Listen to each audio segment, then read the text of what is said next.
This is the Morning Drive Podcast from Double T 97.3, presented by Cantex Roofing and Construction. I'm Mike Hebert, owner of Cantex Roofing and Construction. Every day is game day, and we'll get it right when it comes to your roofing, construction, windows, and mirrors. Call Cantex Roofing and Construction today. Together, we are one serving you. Jamie Lent, Jeff McGuire, I'm Chuck Heinz. It's great to have you amongst us today. We get this, Jamie. We think it's chilly here, 28, down already from a high of 42 overnight, I think. Morning from Columbus, Ohio, 6 degrees here this morning. Man. But, I mean, if you live in Columbus, Ohio, I mean, you know that you're getting that.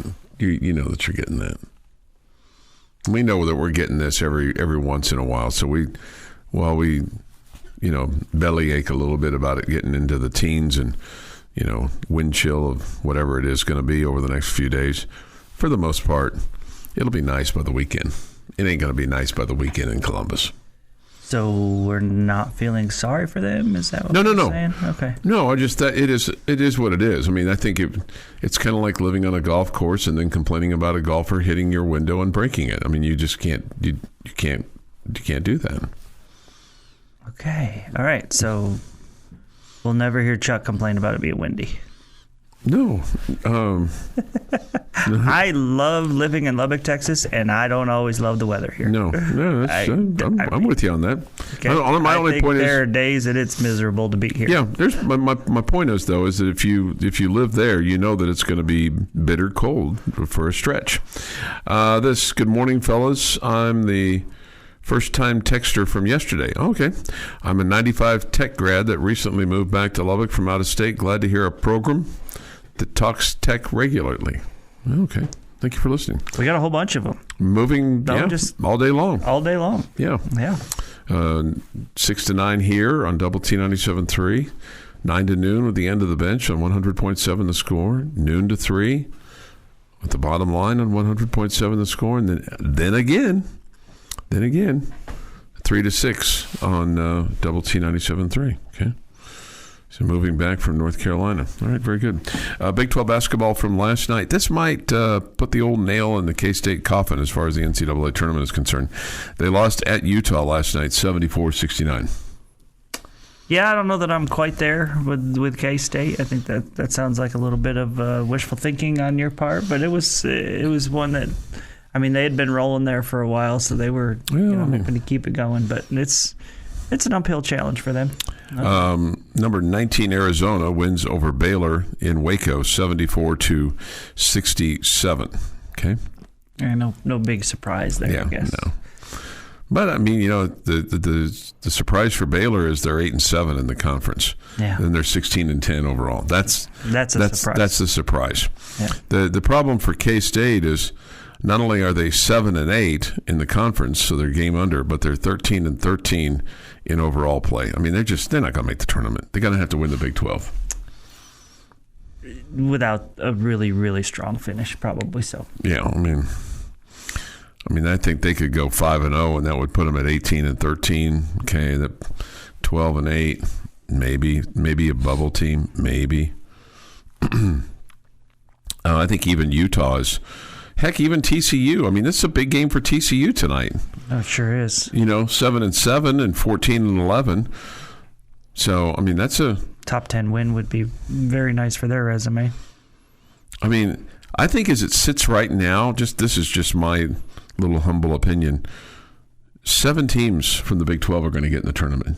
Just 7. Okay. As we sit here right now.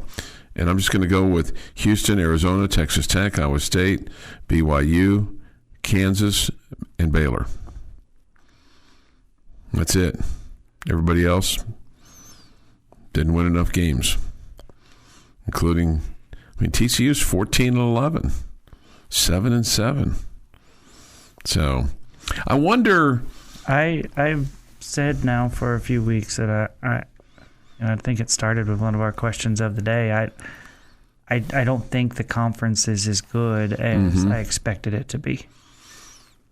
Let me ask you this. Do you think playing 20 games is going to be reviewed, not from a couple of reasons. One, that the conference beating each other up, And 2, did playing 20 games in the conference cost you maybe a team or 2 in the tournament?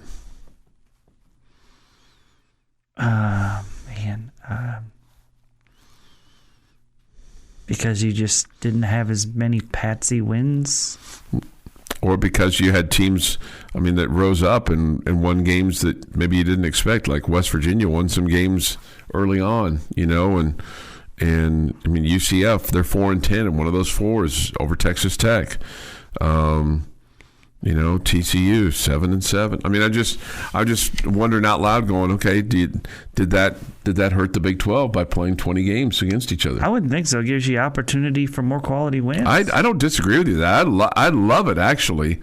I just wonder when the powers that be kind of look at this and go, why are we beating ourselves up here if we're going to just knock 1 or 2 teams out of the tournament? It's going to cost us money.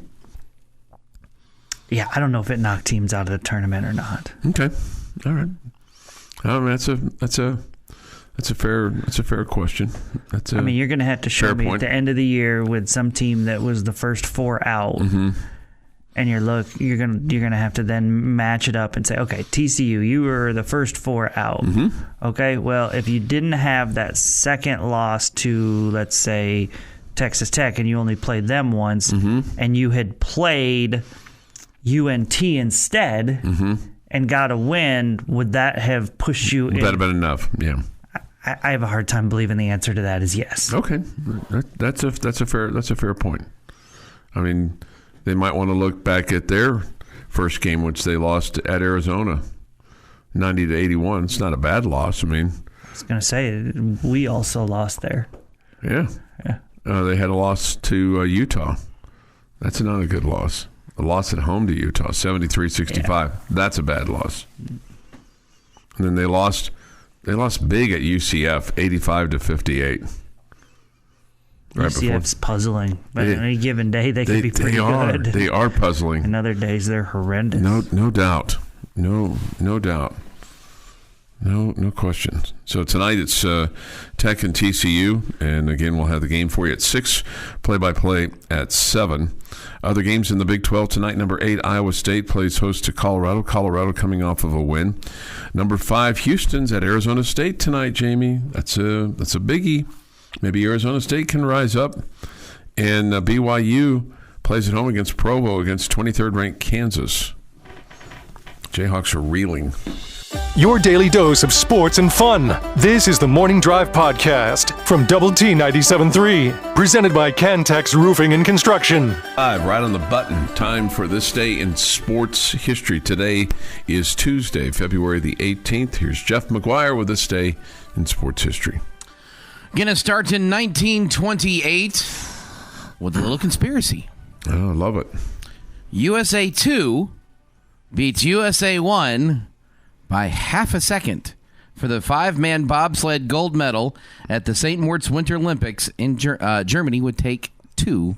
Germany 2 takes the bronze. I love it when they have the bobsleds, USA 2 and USA 1, Czechoslovakian 3 and Czech 2, and, Russia 1. I love it. I love it when they do that. I always thought that just means they had 2 teams. Right. Yeah. Okay. Yeah, but you would love figure that you put the best people on team 1 and your second best group on team 2. Yeah. You wouldn't necessarily even them out because you want to win the gold. Well, team 2 beat team 1. Well, clearly they were really close. Yeah. And I love it when there have been times when some of these NFL guys have tried to be a bobsledder, a pusher, or things along those lines. I think that's really cool, too. 1962, the 4th Daytona 500 race took place. 4th? 4th. Wow. Race winner Fireball Roberts dominates the event, leading 144 of the 200 laps. Fireball Roberts. It's a good NASCAR name. That is a good NASCAR name. 1981, 20-year-old Edmond center Wayne Gretzky becomes the first player in NHL history to score 5 career hat tricks before turning 21, scoring 5 goals and 2 assists in a 9-2 Oilers home win against St. Louis. Better keep an eye on that guy. I think he's going to be pretty good. He's going to They probably will nickname him the Pretty Good One. Yeah. 2001, 43rd Daytona 500. Michael Waltrip wins a tragic race. Last lap crash claims the life of Dale Earnhardt, prompting sports to implement new safety protocols. And they thought it was just kind of an innocuous accident at the time. Yeah. It obviously was not. It was not, right? And in 2023, the number 24 Texas Tech Red Raider baseball team cruises to a 10-3 win over Gonzaga. Sophomore Mason Molina led the effort with a strong start on the mound, tossing a one-hit shutout over 5 innings of work. Southpaw struck out 7 and walked 3 in the contest. Throw that one away for the future. We don't want to talk about that, dude. Persona non grata. Yeah. You can find a better one than that, Jeff. I'll look. It's National Drink Wine Day. I really am not I'm not a wine drinker at all. Wine drinker? Do you dabble Jamie in it? doesn't drink. So, of course, he doesn't drink wine. His wife does. I've never had a drink of wine in my life. Okay. I've tested out other alcoholic beverages, but I've never tried wine. Okay. The smell is just, Yeah. sand. It's spoiled grape juice. I mean, that's what it is, but it tastes like spoiled grape juice. Now, if Are you that not is a your wine drink, drinker either? I am not a wine drinker Okay. either. No. Okay. Now, if it is your drink of choice, go forth and conquer. Sure, Do not let me absolutely. tell you not to enjoy a glass of wine. Absolutely. Stomp Just on the know grapes that and all I kind will of not stuff. be stealing yours. It's good. See? Everybody wins. Happy birthday today to Dr. Dre, because I am not going to forget about Dre. That is not a good plan. It's Dre Day. John Travolta, 71. Matt Dillon, 61. Yoko Ono, 92. Molly God, she's Ringwald. still around. She is still around. Molly Ringwald, 57. And Vanna White, still... Is she touching the screens? She's just pushing a button now. She's not even doing that. I think somebody does it for her. She's 68. I mean, what a cush gig. She's got to do a lot of costume changes, though. That's what you got to do, right? And on this day, 1930, Pluto, once believed to be the 9th planet, is discovered at the Lowell Observatory in Flagstaff, Arizona, by astronomer Clyde W. Tombaugh. Tombaugh discovered the tiny distant planet by the use of a new atmospheric technique of photographing plates combined with a blink microscope. The finding was confirmed by several other astronomers, and on March 13th, 1930, the anniversary of Lowell's birth and William Herschel's discovery of Uranus, the discovery of Pluto was publicly announced. Then they denounced it, right? Later? Yeah, it's a dwarf planet now. And so now it's... The only thing you a need to what know... planet? It's a dwarf planet, by A bunch definition. of little people on there? No, it hasn't cleared out its orbit, and there's a bunch of debris still in its orbit. Like, we go through our orbit, we're not hitting asteroids every single day. That's good. It's still hitting stuff, and if Pluto Wait for was some where good we movies. are, the key fact for if Pluto was where we are, why I went, okay, I'm cool with it, it would have a tail like a comet. So it acts more like a comet than a planet. It just has a stable orbit out in the Kuiper Belt. It's a dwarf planet. It's very small. Man. That doesn't mean it's not adorable. It just means it's not a full planet. That's just right off the top of his head. It's adorable. It's got a little heart.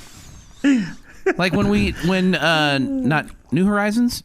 Yeah, when New Horizons flew past, it's pink and it's got a little heart from where a crater impacted it just right. And that's this day in sports history. This day in sports history, brought to you by Jeff McGuire. Bullfighter puts a picture of Fireball Roberts with his number 22 car. That's another NASCAR thing. The 22 car. Like if I was the analyst for NASCAR. Jamie, here comes the 32 car. Here's the 22 car. The 11 car is really rolling good today. The engine on that 9 car is petered out. Yeah, you gotta mention the sponsor too, though. Sure. I'd be all up in that. I'd be able to do that quite easily. How about congratulations to JT Toppin being named the Big 12 Player of the Week and the Big 12 Newcomer of the Week. Certainly deserving after what he did to Oklahoma State and Arizona State this past week.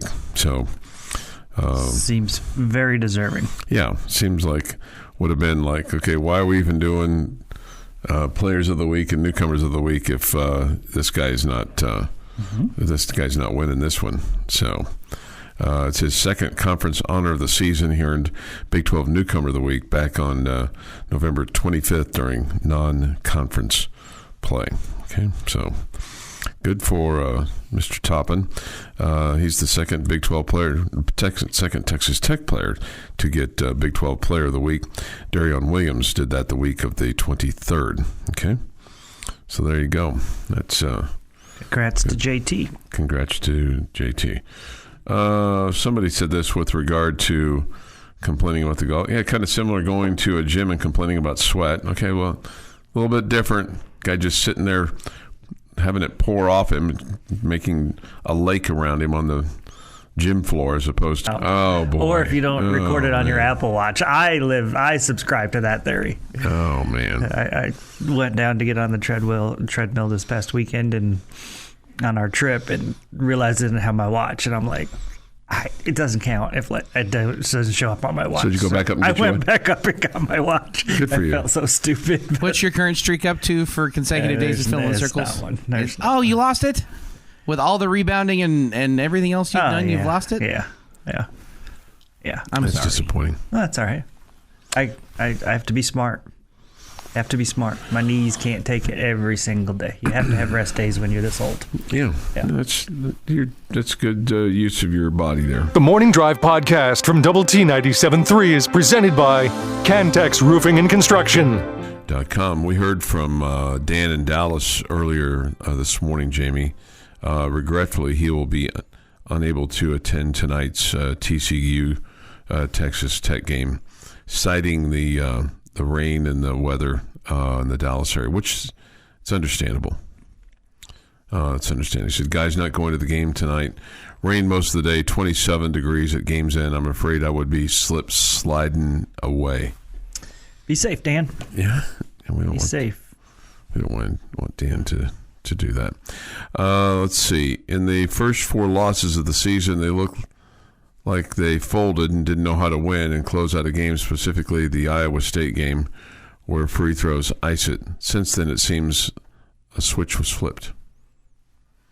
Yeah, even in that Arizona game, I kept feeling like there was going to be a point where Arizona was going to stretch their legs and kind of push past the Red Raiders, and you stayed close the whole way. Yeah. You, despite the fact that it was a great crowd and Arizona was playing well, and you just kept battling, and so that was good to see.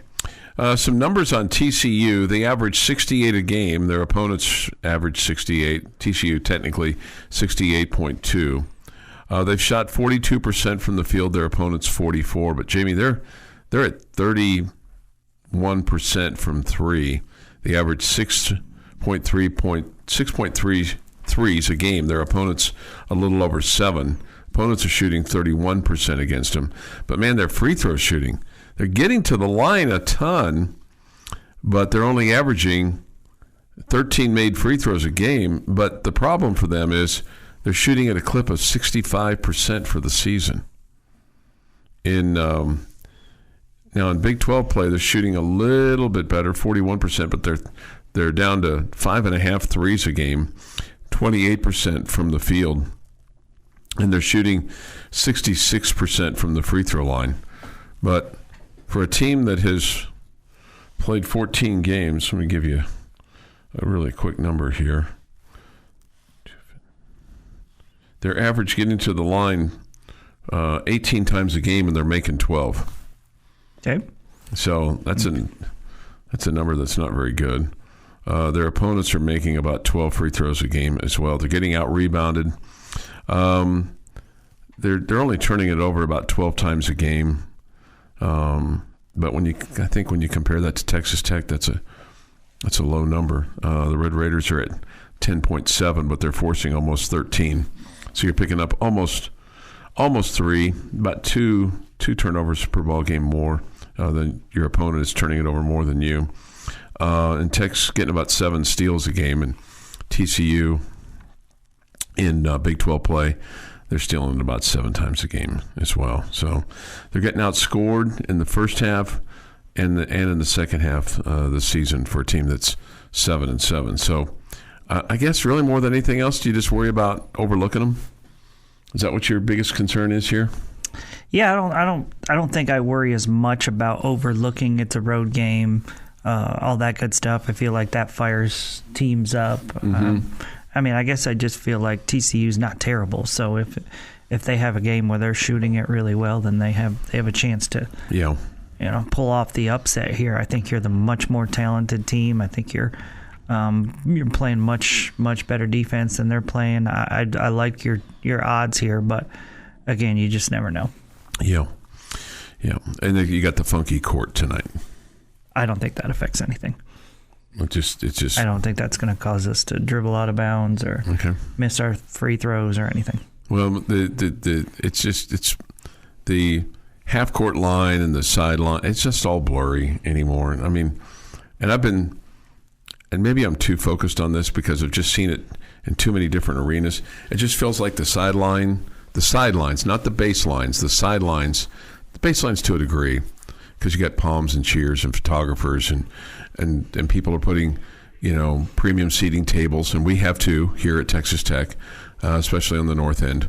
And it feels like it's getting harder and harder for players to have just any kind of wiggle room. And I almost feel like that college basketball should have a rule that you can't put your feet, if you're a fan, on the out of bounds line. That the chairs need to be pushed back. Okay.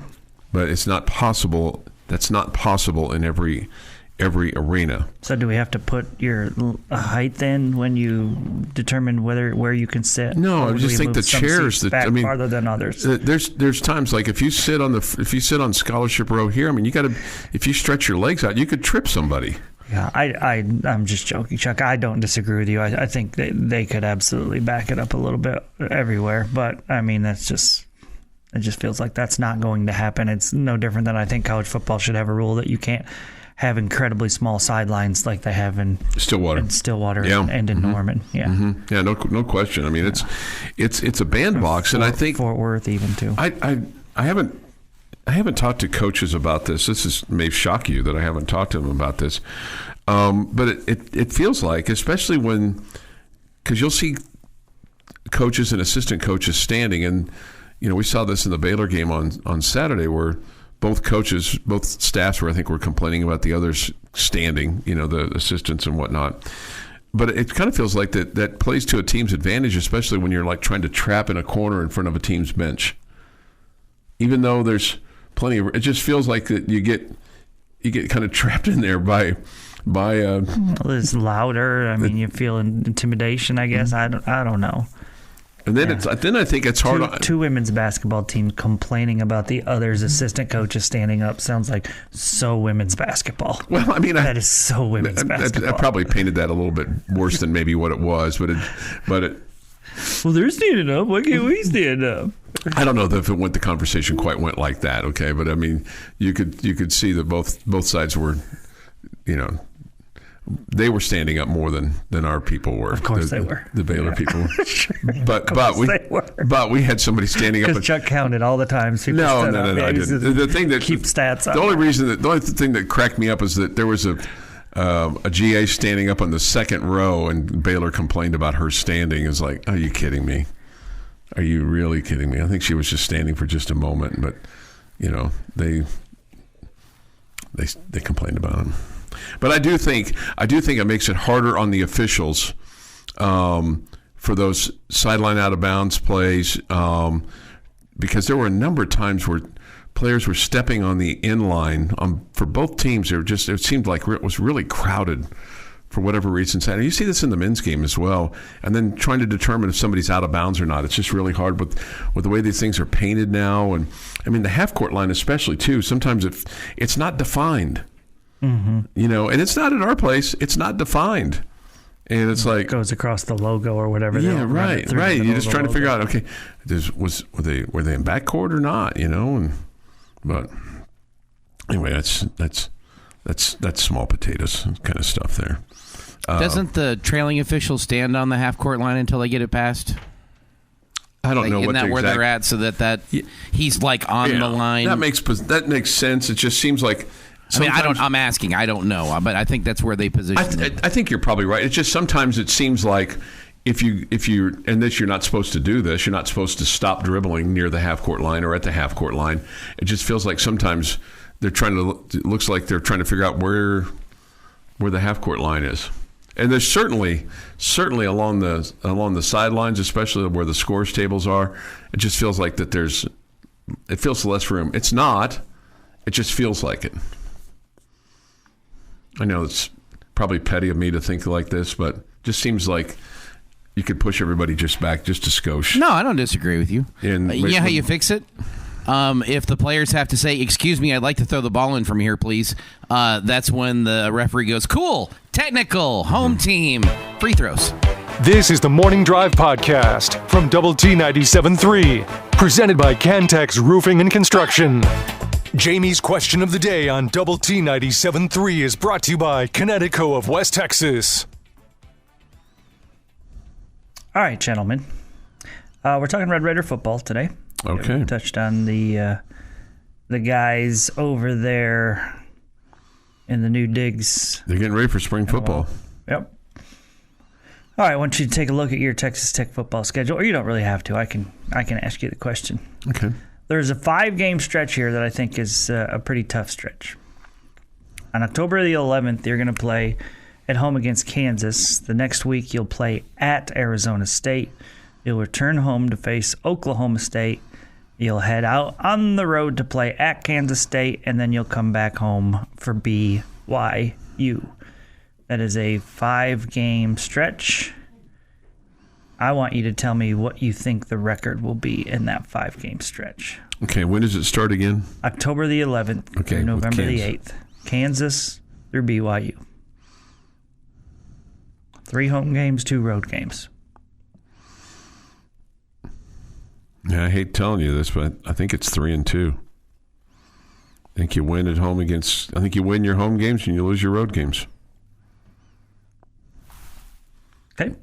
And if you want to be a contender and not a pretender, you probably need to go to 4-1. But I'm going to say right now, just first dig at it, 3-2 for me.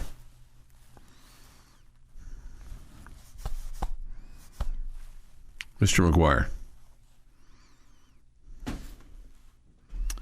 I'm going 4-1. And I think the Arizona State win is the one that Chuck and I have different, because it's your second Big 12 road game? Yeah, second Big 12 road game. And I like the opportunity to have that second, because you've been on the road at that point with Utah. Yep. And you've gotten that bugaboo out of the way of your first road game problems. So the second road game, you're going to be better. What's your third one, actually, because you play at Houston, too, ahead of that? That doesn't count. That's a home game. There'll be more Red Raider fans there. Doesn't count, Jamie. So you're at 4-1. 4-1. 4-1. I think I am at 3-2, but I think you're going to win one of the road games. I think you're going to lose one of the home games. I think the one that I think is more likely to win on the road is Arizona State. Okay. The one I think is more likely to lose at home is BYU.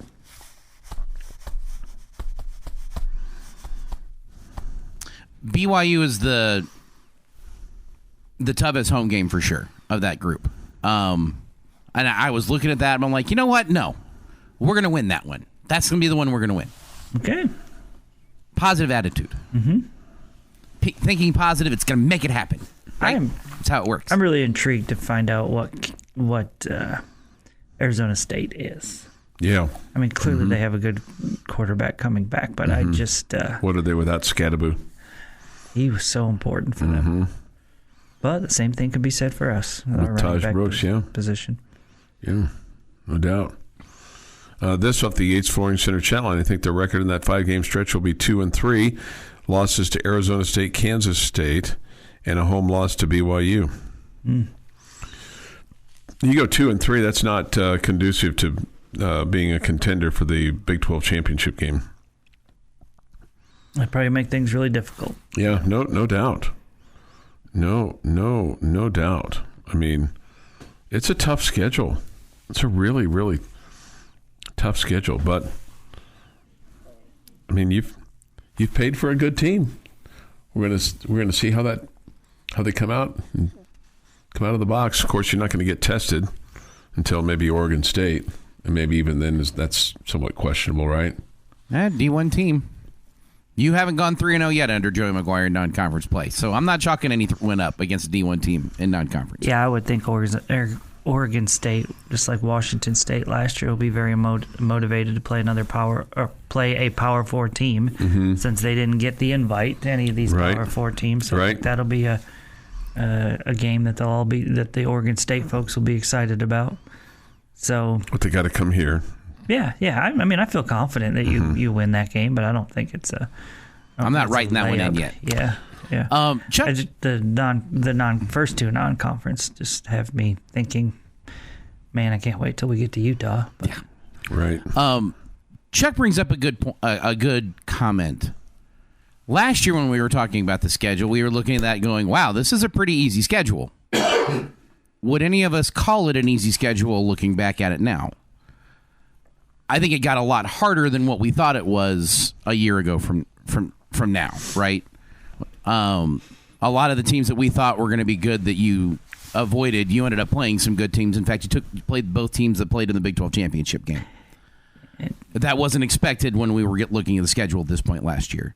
So is there a chance that we get the flip this year? Arizona State falls off. Kansas State finally comes to earth against Tech. I think it's possible, Jeff, but I feel like you're forgetting that there were teams that we thought were going to be really good, a.k.a. Arizona and Oklahoma State, that we got to play, and they weren't good. Right. Okay, so it really kind of leveled out. Clearly we didn't think Arizona State was going to be as good. We didn't think Baylor was going to be as good, and they turned it around big time. But those other teams went in the opposite direction, so it kind of leveled off, in my opinion, last year's schedule. I'm not ready to just pin this one down that this is a completely tougher schedule. I sure feel like it is right now. I do too. We'll have to wait and see how these teams actually perform. Yeah. I think that's the point Jeff's trying to make. It may not turn out that way. Who knows? But we may look at Utah and be like, yeah, you should be able to take Utah. They were terrible last year. Maybe, and they figure everything out. Yeah, maybe they're going to be back to being great. I mean, they've got a good coach. He's been there a long time, and they've been a really good program. So I don't know that we should expect them to just tank it. I like this off the Yates Flooring Center chat line. Have faith, guys. They're going 8-0 in those 5 games. Okay. I like it. What would you take right now? Would you take 9-3 right now?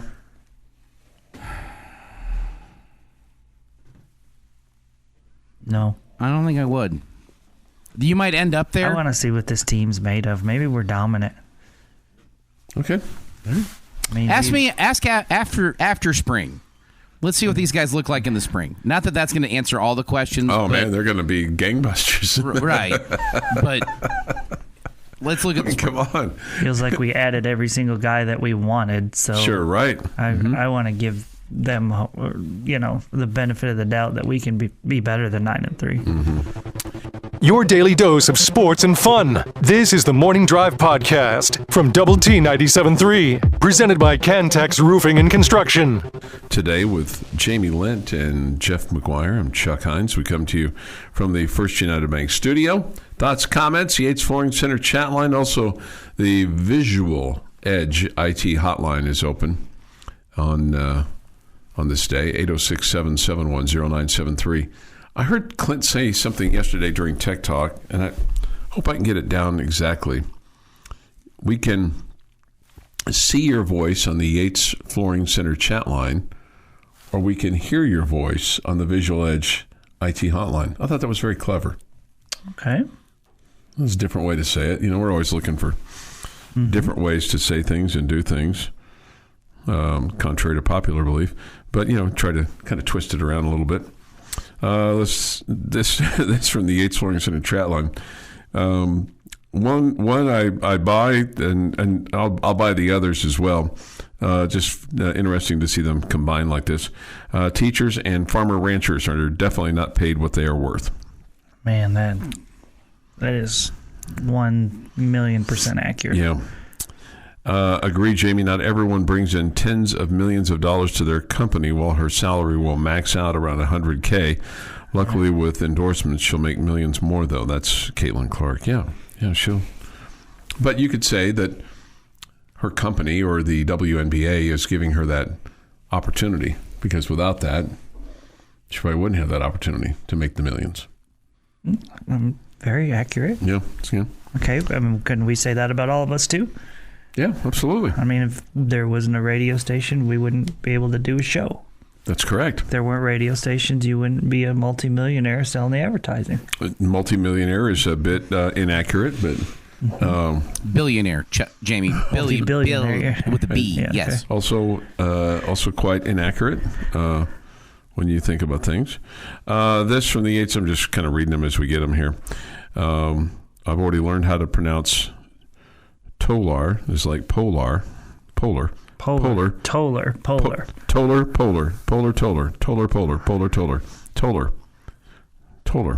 Like polar.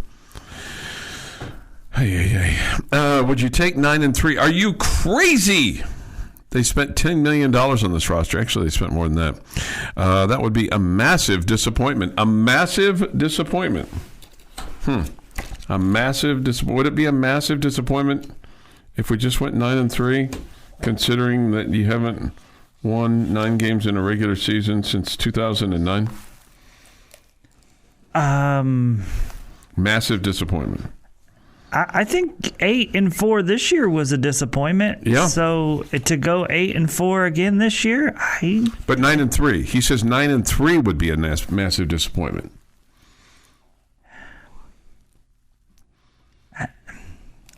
Yeah, I don't know. We'll have to see how it goes, but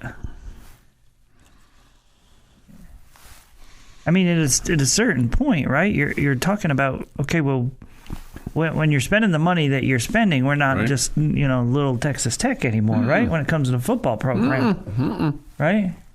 No, the expectations have been raised. Yeah, no question. Yeah, there's really not a lot of excuses that you have left, is there? No, you built the. I realize the Taj Mahal today is kind of in ruins, but that's what you call things when they're like you built the Taj Mahal. Like in its present day, the Taj Mahal needs a lot of work, but when it was built, the Taj Mahal was considered it's not like we live in the Taj Mahal. Well, we do. We have the Taj Mahal here.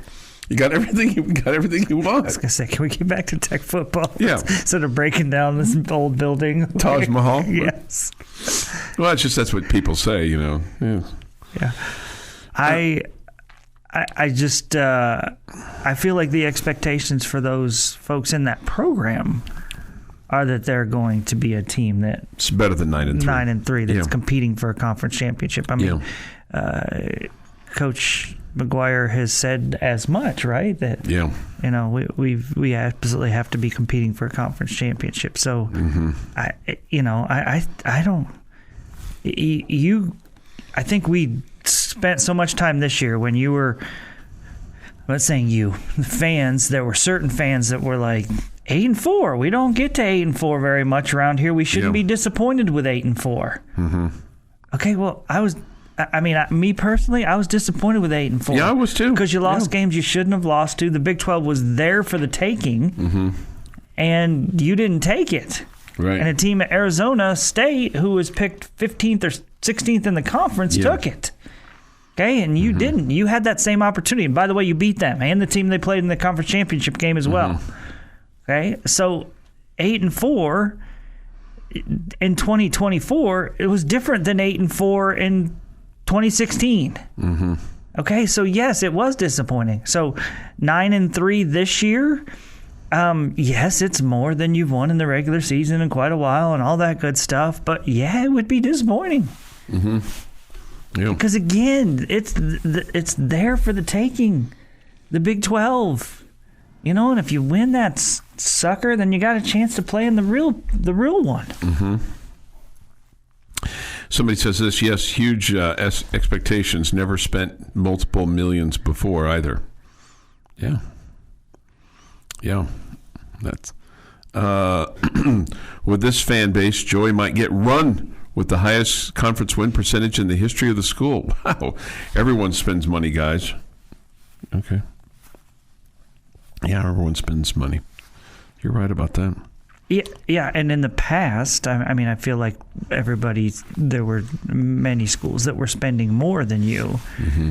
I don't think that's the case right now. I don't either. I mean, yeah, I don't think that's the case. And when you say, I mean, you really, when it comes to your football program, you lack for nothing right now. And men's basketball. You lack for nothing. You have every opportunity to succeed at an extremely high level. Yeah, and it looks like basketball it's paying off right now.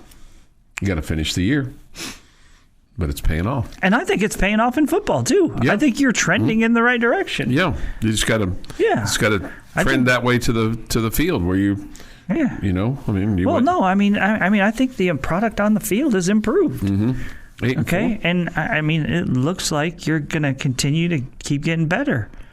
So that's why I'm not like 8-4. Yeah, it was a little disappointing. Let's fire the coaching staff. Sure. It was 8-4. Yeah, we're taking steps. It could have been better though. Right, could have been. Let's hope this year is the year that it is a little bit better. Yeah.